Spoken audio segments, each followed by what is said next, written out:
Welcome to the Awtsmoos podcast. It's cracking. Just enjoying another day of the redemption. Coming up speedily in our times. There's a prophecy in the Yalkut Shimoni that says that when Mashiach comes, the king of Persia, which refers to modern day Iran, will go and try to get advice what to do from the king of the Arabs, and it says the entire world will be at war and be like in commotion and stuff. And then it says that the Holy One, blessed be He, says to Yisrael, it says, "My sons, do not fear. For everything I'm doing, I'm only doing for your sake. The time of your redemption has arrived." So it may or may not be part of the prophecy now that Mashiach's coming. I mean, Mashiach could come any day. And we know that before Mashiach comes, there's a war called the War of Gog and Magog, which refers to two different nations, which we don't really know what they are. They could mean a lot of things. Some people want to say that they already happened in the 6-Day War or other wars, the Gulf War maybe, but it's possible that it's happening now. Who knows? It's an auspicious time for the Messiah to arrive, is the point. Well, this picture in the background is basically when the Messiah comes. The Rebbe, the leader of Chabad, told us that the future temple, the future Jewish temple, is going to fall out of the sky, fall out of the heavens, and miraculously descend to the Jewish World Headquarters, which is 770 Eastern Parkway. You can see in the background right here. And when that happens, it says the entire building of 770, with all of the synagogues in the world, will be miraculously picked up from the sky, picked up from the ground and fly into the sky towards the Jewish temple. And then there's going to be like a giant superstructure of synagogues that will form. And then they will miraculously travel to the land of Israel, where they will land on the Temple Mount and get rid of any of the not so good stuff that's there now. And then all the synagogues will settle on the Temple Mountains forever. And they will take out the borders of the entire city of Jerusalem. The entire Jerusalem will just be one big mega temple city area.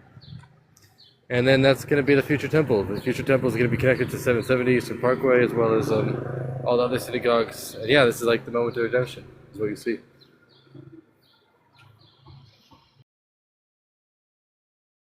So come up as a guest if you want to discuss.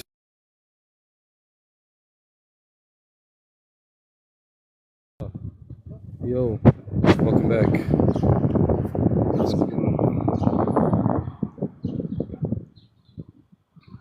I meant the volume down. What was that? How are you doing? Oh, just here at 770 Eastern Parkway, Jewish World Headquarters of America.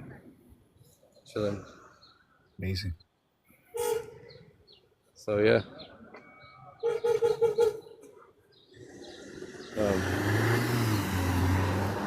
Pretty much just waiting for the redemption to happen. Could happen any second. Who knows? Oh yeah. Maybe we'll have it on live stream.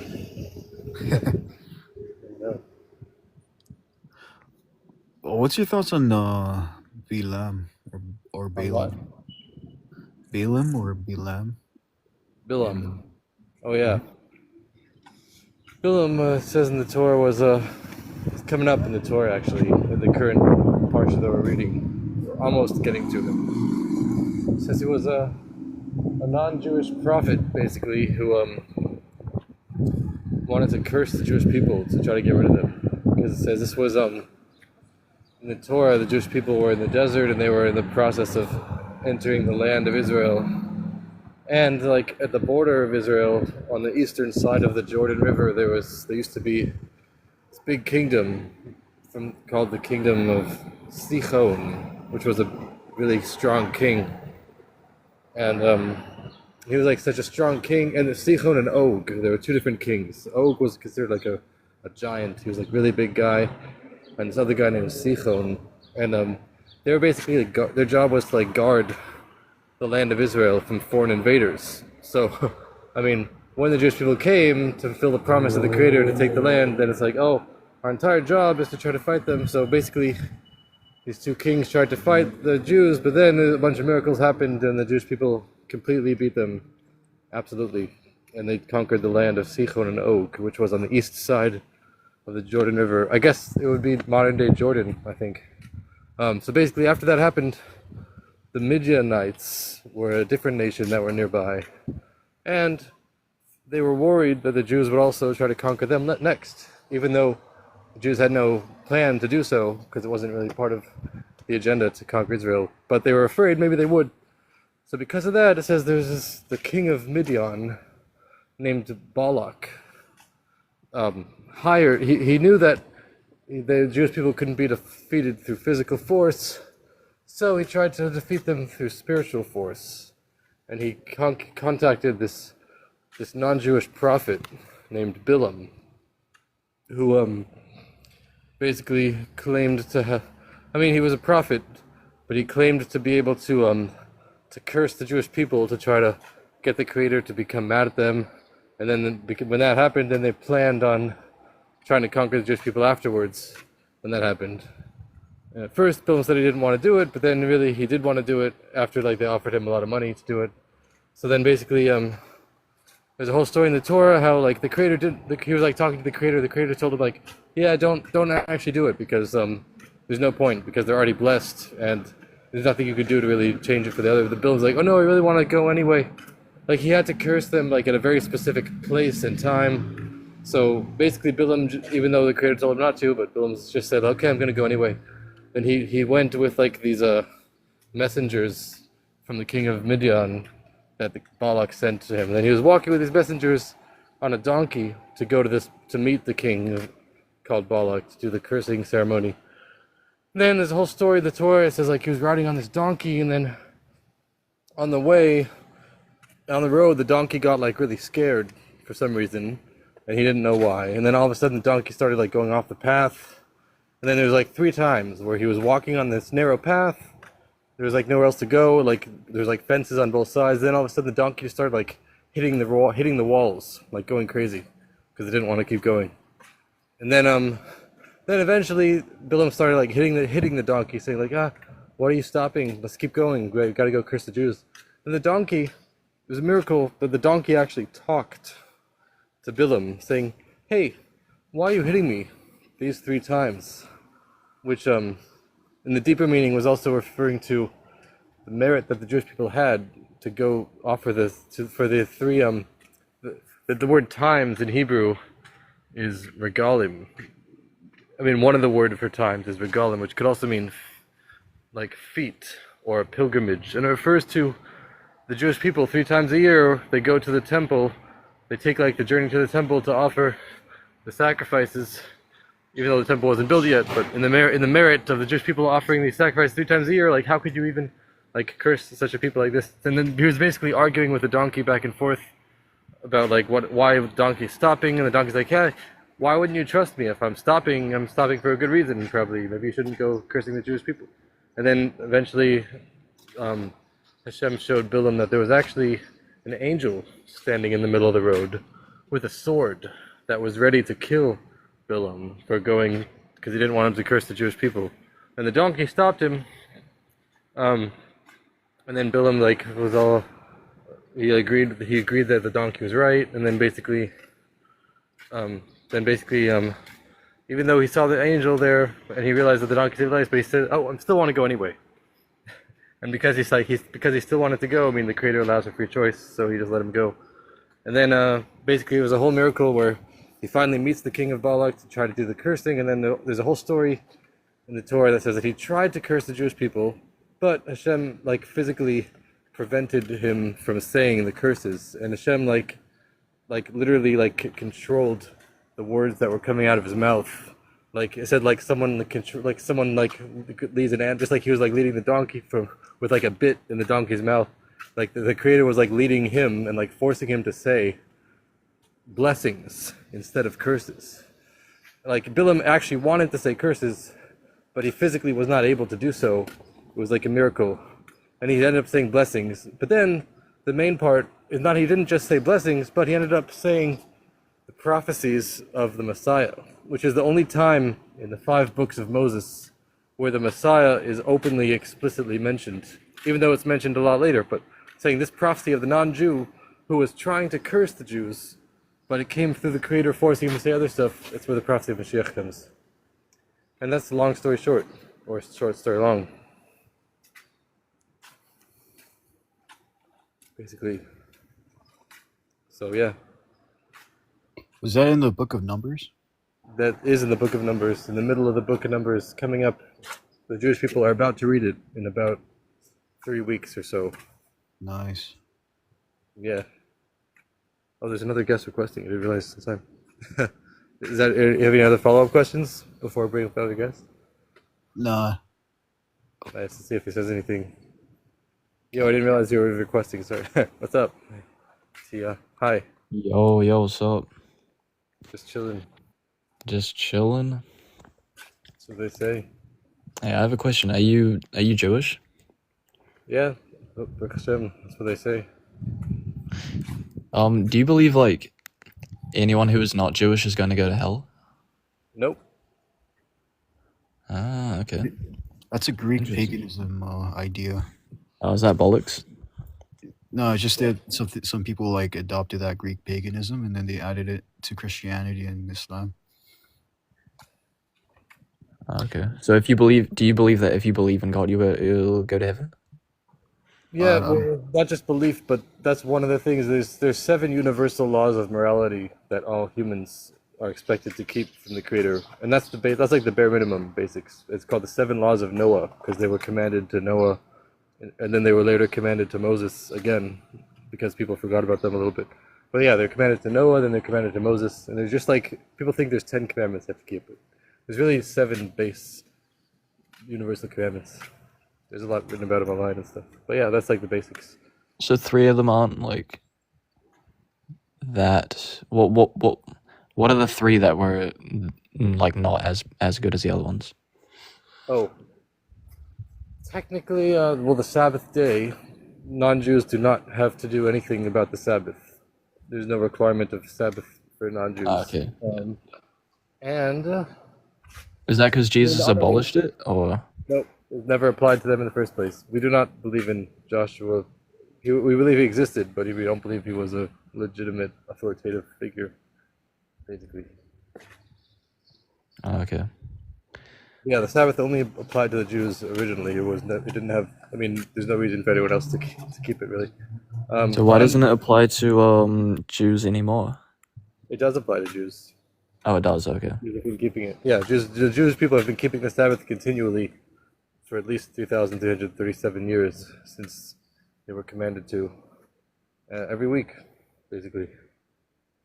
Every 7 days. Interesting. Yeah.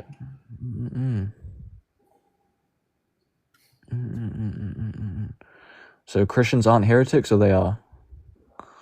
The belief is a heretical belief, but the Christians nowadays, most people, vast majority of commentators say that they're not the actual heretics because it's not like the original Christian. Like the original Christians who were Jewish were considered heretics, but the other people who followed after them in later generations are not all considered heretics because they consider like they don't really know fully what the original Christians were saying and stuff. The belief that there's multiple gods is a heretical belief, but again, nowadays it's not. It's pretty debatable if the actual Christians are considered heretics. They're just pretty much like mistaken and not really following the original Jewish Christians that started it, which were heretics. So were the early church founders wrong? Yeah, definitely. According to Judaism. How come?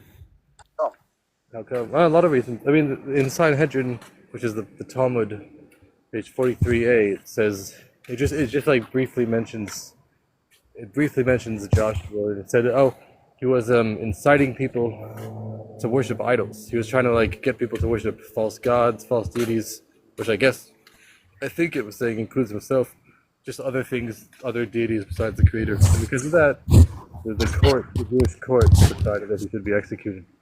And it says really the Jewish court wanted to execute him right away because he was, I mean, according to the Jewish law, he should have been executed like immediately. But it says in the Talmud that he had like connections in the Roman government, and the Romans tried to delay his judgment for 60 days.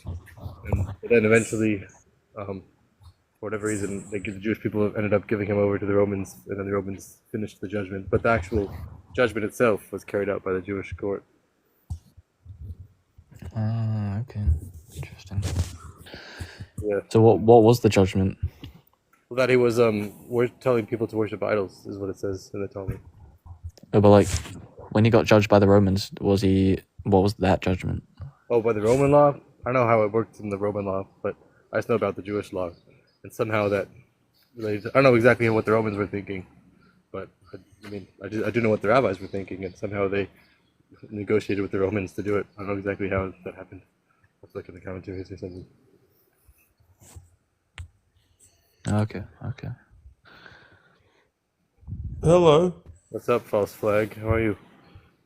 It's an interesting name. I'm good. I think that right now BB has got a lot of blood on his hands. He really has. Okay, I mean, His you could own think that. people. It's a country. You could think Yeah, whatever you his want to own think. people. You don't agree? I don't agree. I do not agree, no. But I mean, you're entitled to your opinion. So you agree with Israel attacking Iran initially? You Yeah, I agree think with it's that? justified. They were just Okay, like let's- retaliate, bro. They were retaliating to fucking Muslims attacking them so many times. Yeah. Okay, so the reports that I'm hearing that there are a few Israeli casualties at the moment. I feel that Netanyahu hasn't really defended his own people. I mean, there's thousands of other missiles that were successfully intercepted, but it's hard to intercept every single one when they're all being fired at the same time. And I just think that we don't need this in the world today. We don't need this conflict. Iran were minding their own business. Let them go. I don't think they were minding their own business. Okay, well, if you've got nuclear weapons, right? Who are you to decide who else has them? Because Israel is not trying to do world domination with their nuclear weapons. And they're not Well, trying how to do we fund know proxy that? wars How do against we innocent know? civilians. One day Israel might wake up and nuke someone. You don't know. But there's no reason to assume that. But other people have reasons Okay. to assume that. What's up, Oak? Well, there's no reason for Iran to do it too. Well, they've already been attacking Israel for the past 2 years through Hamas as their proxy, so there's a lot of reason. What's up, Oak the tree? Oak the kind of tree? Okay. Thank you, Nice. thank you. So Iran didn't do nothing. What is it? False? What you call Yeah, I yourself? give his name. No, Iran didn't. I don't think Iran did. Didn't do nothing. Yeah. So try to show me how Iran ever planned 7th of October with the age group. Well, can you show No. me? I can show you. I can show you articles about Iran training the age group in Iran to do 7th of October. I can show you okay. everything. But what point will it show? You're That more than you just welcome. coming up here, that you just coming up here claiming stuff that are false without even checking first? You're more than welcome to send me these articles, bro. So just a second. When when Israel unalived the person in the embassy of Iran, like the Prop Ali claims that it's actually false. It wasn't in the embassy. Wait. It was outside of the embassy. Okay? And this person helped the age group plan 7th of October. That's why he got unalived over there. In Syria, by the way. Not in Iran. Yeah? That's like... Yeah, if you want to, exactly. I can give you the name even. And you can search about it. Right? Okay. In 14th of April last year, when Iran sent the first barrage of, kabooms to Israel? What was it, like a special delivery with candies and food? But hang on, you decided to bomb Syria to unalive an Iranian person. Do you think If that's we are looking for justified? words, I didn't say bomb. I say we unalive a person. We You did a unalive? cerebral attack on one Oh person. yeah, Oh yeah? No, we didn't bomb Syria, the whole yeah. Just country, like. the whole area, like you try to picture it. By the way, Stick to the facts, not to your imaginary. can you explain to me how Israel is currently using a hospital in Tel Aviv as a military base? Isn't that Which isn't that one? exactly what Hamas does? Which one? What's the name of the hospital? Can you tell me? Okay, all right. Tell We're me, playing there that is game. only one Okay. hospital in Tel Aviv? Or If there they are are dozens? doing that, if they are Give me the doing name of that, the hospital. that's You just claim it's a something. viable target. I want to believe you, but give me the name of the hospital, sir, so I will search about it. Can you?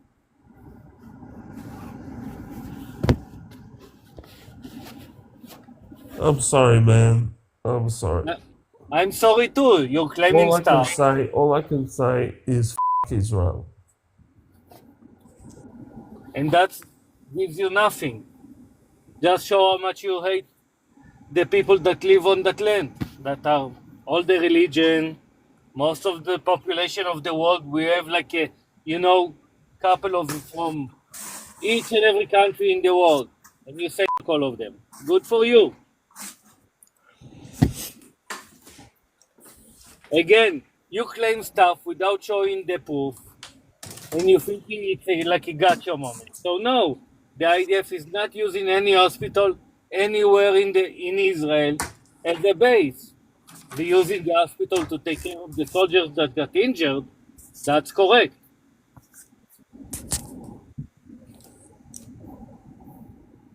Hey Natalie, how you doing? Hi, Oak. I was going to step in. Thank you, host, for having me up. That guy, Oh he yeah, just anytime. does. Thank you so Welcome. much, host. Thanks. Yeah, Yeah, I'm just gonna be like walking around, so I might not be listening the whole time because I don't have headphones. But yeah, feel it's free to okay. talk or do whatever. No, I was whatever. enjoying the conversation you were having with Tim earlier, and then of course, then it gets ruined by somebody like the one that just left. So Brutal. they come in and they just talk all these things and they throw all these points out and never want to discuss one. They just keep what about, right, Oak? Yeah. You did very good. You did very good.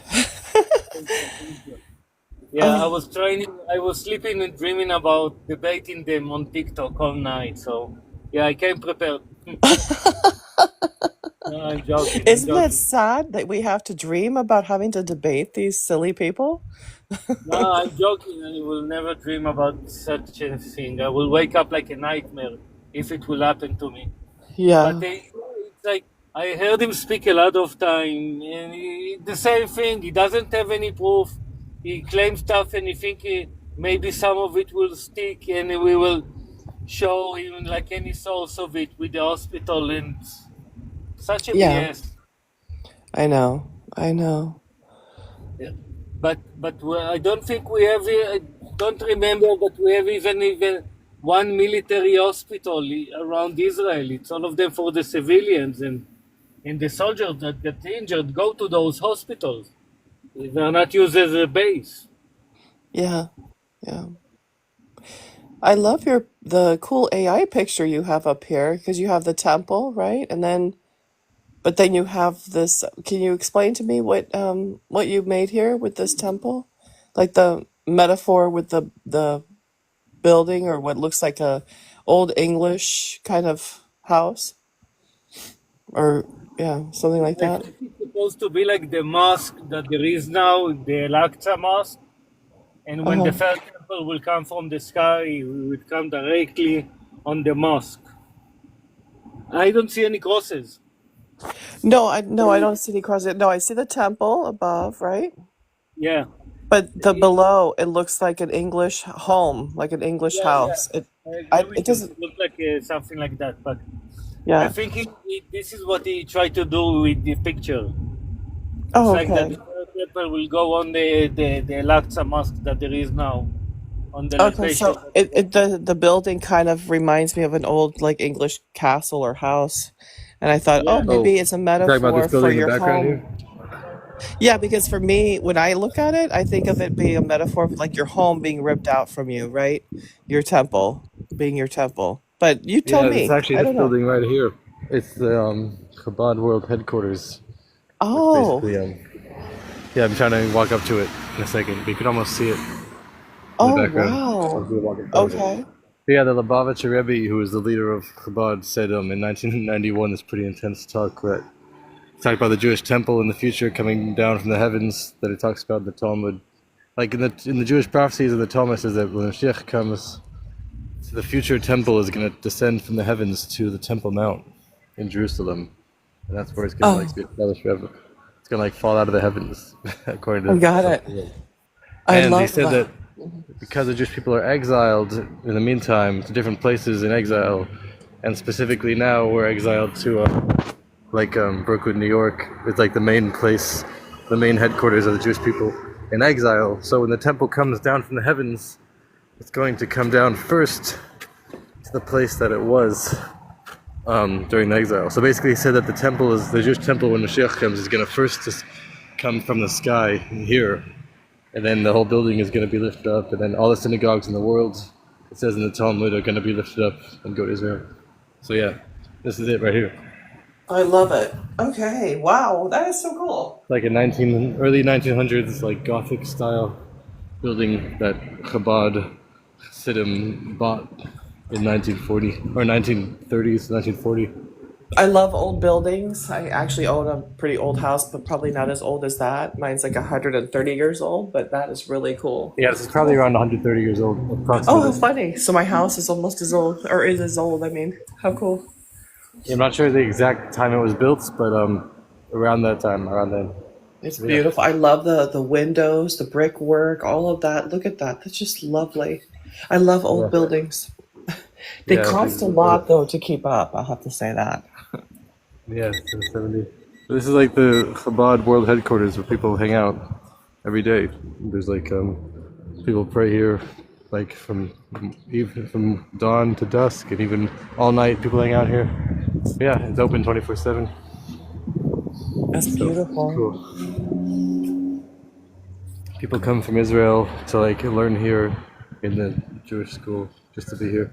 So yeah, Right. it's cool. So a lot of studies here and everything. How many people do you think come and go every day from there? 2,000 at least every day. How many? At least a few thousand. I'm not sure 2,000. how That's many. amazing. Wow. Yeah. That's Yeah. really cool. Pretty cool. That's gorgeous. Yeah. So we have the real thing and the AI thing back to back. So yeah. How pretty. That's gorgeous. Yeah. I love it. So you're going to be heading in there now? Yeah, eventually. There's not Yeah. really good Wi-Fi connection inside, so if I go inside, I might lose my life. But Well, yeah. I imagine it's probably important that you focus on your prayers and not worry about us so much when you get in there. I'll try. Yeah. That's good. All right, cool. I guess maybe I could go soon. Do you have any other questions or No, I comments or just discussions? wanted to say hello because I had seen my friend there and then Oak came up and I thought, oh, I'm coming up. Nice. I'm sorry we haven't met, but I'm Natalie and it's a pleasure meeting you. Oh, Oh, I've done that to my phone. I hope. yeah, it's not cracked. I don't know why. Oh, it is Oh, cracked phew. actually. It's okay. I'll get a new phone. Oh But no. that's pretty funny. Oh At least I got it on no. video. That's not good. Yeah, I know that's pretty brutal. I All right, always I have that really big, really good cover that I tell you I probably dropped it 80,000 times and it never breaks. It's that one called what is it called here? Let me look at it.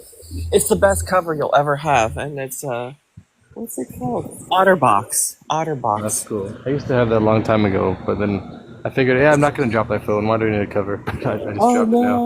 That's no, pretty no, brutal. no. I'm so sorry. I'm sorry. Yeah, it's okay. It's a cheap phone, but it's good. Oh good, okay. At Gets least the it's job not a, done. okay, I'm glad it's not an expensive phone. Oh. Yeah, I know. I tried like getting these used broken phones on Facebook Marketplace for like cheap, but like if I want to repair the screen, it's like a few $100s, which is like twice the amount of the phone itself. It's pretty Right. ridiculous.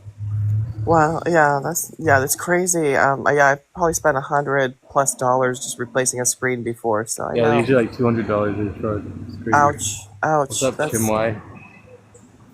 There's this new guest. Hi. Hello. Tim. I don't know if he's there. Tim Y. Oh. Okay. Bye bye, Tim. I don't know why that happened. Whatever. Yeah. It's all good. Yeah, I'm sorry. I wanted to stay more, but I need to drop. I didn't show the time. Thank you for bringing me up, guys. Bye. Yeah, thanks for coming up. So far, so Bye. good. Yeah. See you when Shech comes. Bye, See you later. Ouch. Bye bye. It's been good. It's been good. Safe. See you.